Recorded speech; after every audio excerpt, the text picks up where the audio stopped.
Ayan. Ayan, so nag-reading na. Ayun, makikita nyo 6.5 sa gawing area na to.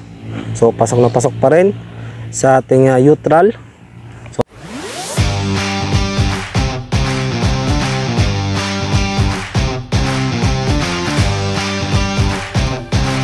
So yun mga kagulay, isang magandang hapon at welcome back nga pala ulit dito sa aking channel. So sa video na to mga kagulay, may papakita po ako sa inyo ang aking nabili sa online.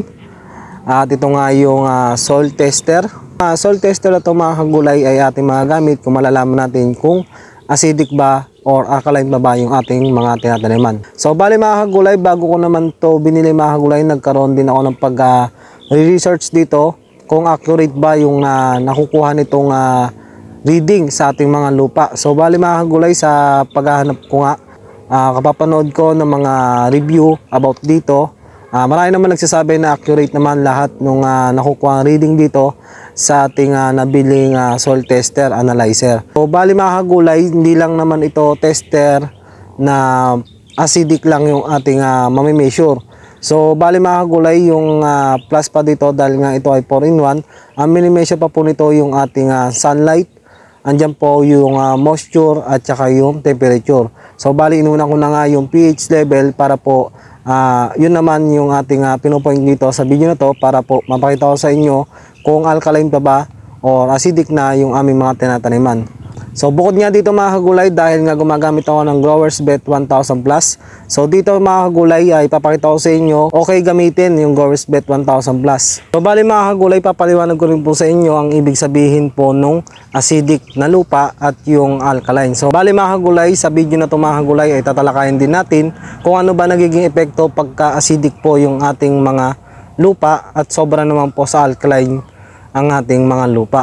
So siyempre mga kagulay, dahil gamit niya itong soil tester, mamaya titest ko po itong silihan po ni tatay dito sa aming malapit sa aming bahay. So kung pasok pa ba siya sa alkaline, so kailangan kasi natin may neutral yung ating lupa para po mag-balance yung kanyang mga kinakain na nutrients at yung mga ina-apply po nating mga abono. So bali mga kagulay, may ilalagay po sa screen. So bali mga kagulay, ito po yung ating magiging chart dyan. So bali mga kagulay, ito yung ating pagbabasihan. Ito po yung ating magiging basihan pagka tayo po ay nag-test ng ating mga lupa. So ngayon mga kagulay, meron po akong paliwanag kung ang lupa natin ay acidic. So bali mga kagulay, pagka acidic po yung ating lupa, ay ito po ay hindi na maka-absorb ang ating mga halaman. So ano ba ang hindi niya ma-absorb? Unang-una, so mga kagulay, ang hindi niya unang-unang nakakain o hindi na ibibigay doon sa ating mga gulay kahit na magbagsak tayo ng magbagsak ng abono, ay ito po yung nitrogen, phosphorus at saka potassium. So ito po kalimitan mga kagulay ay makikita natin sa ating mga abono. So kung nagtataka kayo mga kagulay, kahit mag-abono kayo ng mag-abono, kahit na nagbabagsak tayo madalas ng ating abono sa ating mga gulay, ay parang walang nangyayari.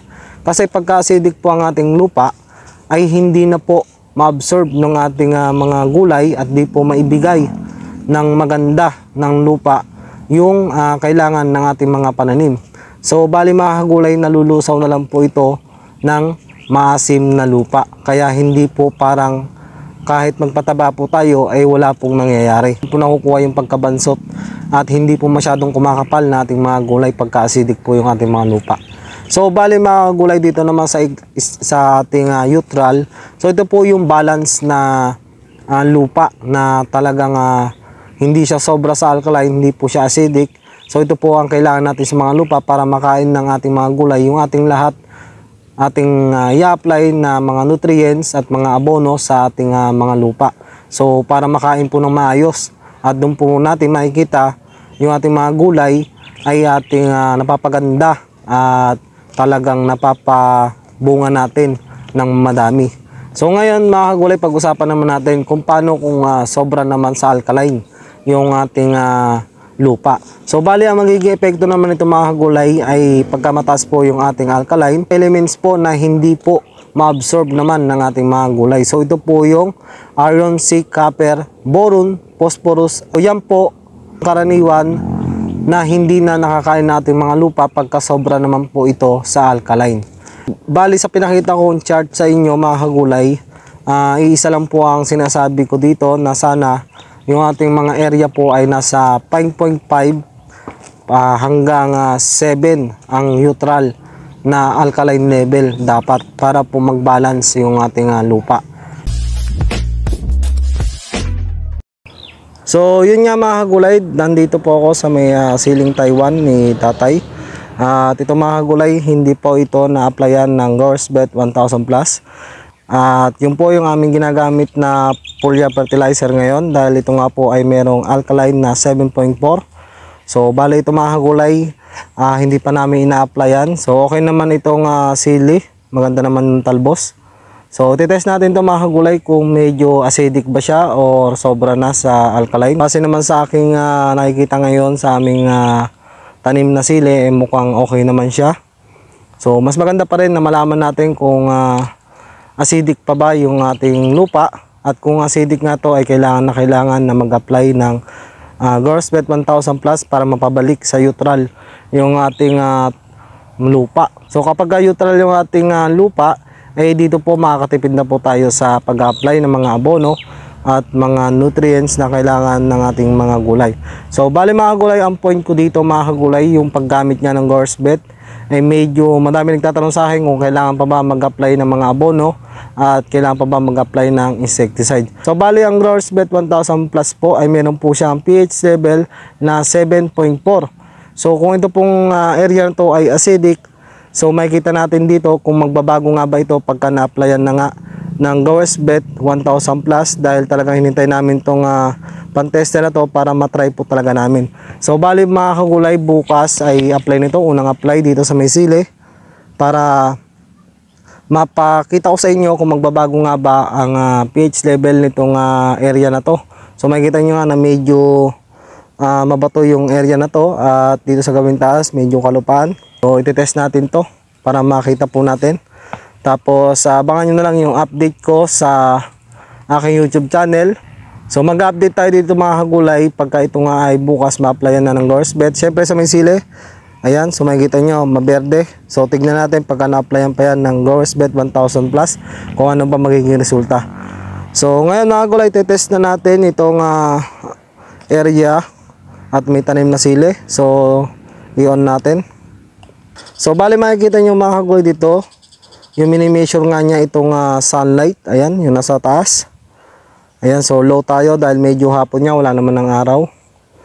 Ayan, so yung nasa gitna niya mga kagulay, ito po yung kanyang temperature. So medyo maganda-ganda naman temperature natin ngayon dahil hapon na nga, medyo mababa na. So ito naman mga kagulay, itong makikita yung dry sa kanyang ilalim. Dito natin makikita mga kagulay kung yung ating lupa ay basang-basa. Ayan, so yung nasa ilalim na yan. So makikita rin po natin dito pagka normal po ang basa at okay pa naman, so may lalabas po dyan na nakalagay. So ngayon ililipat natin siya ng pH level para ma-measure natin. So dito siya pinipindot or ini-slide para malipat siya. So ito na po yung kanyang pH level. So siyempre ang ating neutral ay 7.0. So pagka bumaba po ng 5.5, ito na po ay acidic na po. At pagka lumagpas naman po dito sa 8.5 ay yun na po yung sobra na sa alkaline. So ngayon titest natin dito. Hanap lang tayo ng medyo malambot. So test natin kung ilan nga ba yung pH level nitong area. So bukas pa lang siya applyan ng GourceBet 1000 Plus. So test na natin. Hanap lang tayo ng medyo malambot. Ayan. Ayan, so makikita nyo mga gulay, may reading siya na 6.5. Ayan, 6.0. So bali mga gulay, pasok pa siya dahil ang pinakamababa natin para ma-confirm natin na acidic tong area ay nasa 5.5. So nasa 6.0 naman siya mga gulay, kaya maganda yung area pa to. So maganda po yung tinaniman namin, so hindi pa po siya talagang acidic. Testing natin sa iba para makita po natin. Ayan. So dito tayo sa gawing baba.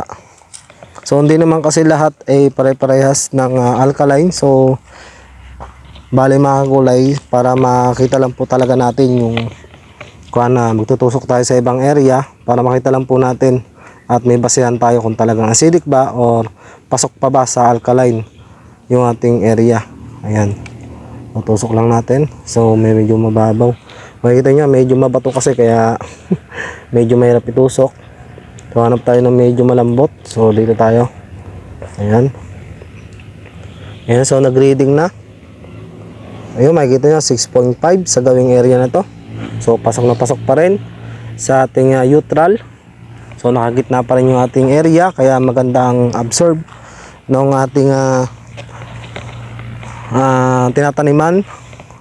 So ayan, wala pang abono yung ating siling Taiwan, kaya makikita nyo maberde naman siya at hindi wala namang nakikitang pagkakaroon ng pagdilaw at mga namamatay na puno-puno dahil nga hindi naman acidic. So dito naman, lipat tayo ng area, testingin natin sa laging nababasa. So dito tayo sa gawing baba dito. So ayan mga kagulayan, dito na po ako sa may dulo ng siling Taiwan. So mapapansin nyo nga pala yung balag, hindi na po inalis. So dating pinagsitawan to mga kagulay. So ang gagawin po namin ay iipitin to para hindi po matumba pagka nagkaroon na po ng hangin na amihan. Ayan. Ngayon dito tayo sa may dulo, test natin itong gawin dulo. Ito kasi yung laging nabababad ng ulan. Tignan natin yung acidity niya. Tignan natin kung acidic ba, kahit ba madalas na nababasa. Bali mga gulay, makikita nyo 6.0. So mga gulay, pasok pa rin siya sa neutral. So maganda yung ating area. Ayan, kahit nasa dulo tayo. So syempre, try pa rin natin sa iba para makita natin kung acidic ba. So dito mga gulay, wala pa tayong ina-apply dito na Goresbet 1000. So pagka nakapag-try na po ulit dito at nakapag-actual na ng gamit, tignan natin kung mababalik ba sa 7.0 yung alkaline nitong lupa. So mapapataas ba niya talaga? At dito mapapatunayan natin na talagang magaling ang Goresbet 1000 plus. So dito tayo sa gawing gilid. So tignan natin kung ano nga ba ang mababasang measure dito.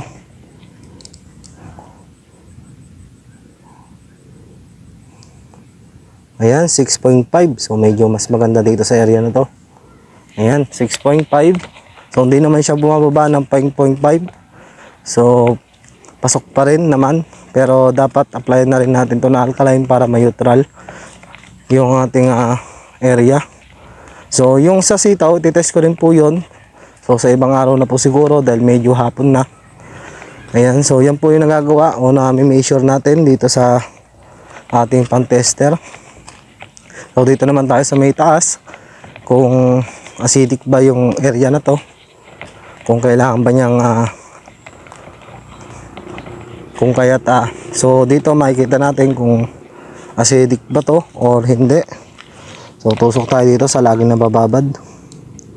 Ayan, hanap tayo malambot.